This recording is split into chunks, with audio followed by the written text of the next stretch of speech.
Экинчи себеп, ширктен эмне себептен коркобуз дегенде, ширк деген бул ушу жалгыз амал мусулман адамдын бардык кылган амалдарыны жок кылып салуучу. Канчалык жакшы амалдарды кылсаң дагы, тоодой жакшы амалдарды кылсаң дагы, бирок Аллах Таалага чоң ширк кыла турган болсоң, ошол амалдарыңдын бардыгы жараксыз болуп кетет. Кыяматта эч бирине сооп берилбейт. Бул нерседе ширк кылган адамга намазы дагы, орозосу дагы, зекети дагы, ажылыгы дагы канчалык такуа болуп, канчалык Аллах Таалага жакын деңгээлге жеткен болсо дагы, вали болуп калса, вали деген Аллахка жакын салих пенделер, ошондой деңгээлге жетип калса дагы, жада калса пайгамбар болсо дагы, не Аллах Таалага чоң ширк кылган болсо, ал не Аллах Таала бардык амалдарын жараксыз кылып салат.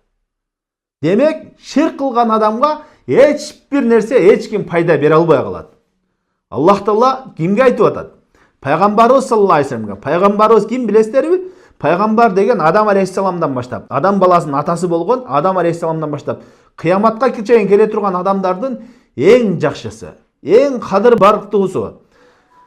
Халилулла, Аллах Тааланын халили болгон. Халил деген хулла дегенде араб тилинде айтып коет, жакшы көргөндөн дагы жогорку деңгээлде. Аллах Таала ушу Ибрахим алейхиссалам менен эле пайгамбарыбызды халил кылган. Халил деген бул эң жакын, эң жогорку деңгээлде Аллах Тааланы жакшы көрүүсү. Демек, пайгамбарыбыз саллаллаху алейхи вассаламды Аллах Таала ошончолук деңгээлде көтөргөн.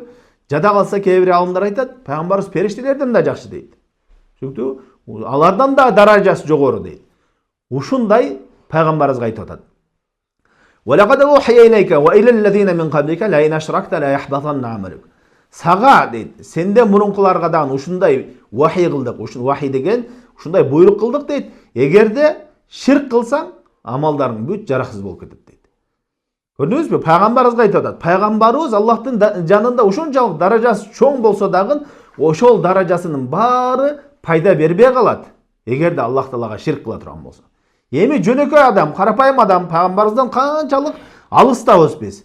Ошол адамдар ширк кылган болсо, ал такыр пайда бербейт. Намазың дагы, орозоң дагы, зекетиң дагы, ажылыгың дагы, такуачылык, чынчылдык болгон эч бир амалың пайда бербей калат. Ошондой экен, ошондой болгондон кийин бардыгыбыз Аллахтын разылыгын каалап, жакшылык кылып атабыз, намаз окуп атабыз, орозо кармап атабыз. Не себептен? Кыяматта Аллах Таала мага ушунун сыйлыктарын берсе экен, ушунун себептүү бейишке кирсем экен деп, ошол ниетте кылып атабыз да. Эми ошолордун бардыгы пайда бербей кала турган болсо ширк, анда ширктен коркуш керек. Ширкке түшүп калуудан ушунчалык коркуш керек мусулман адам. Кайдыгер капилетте болбош керек.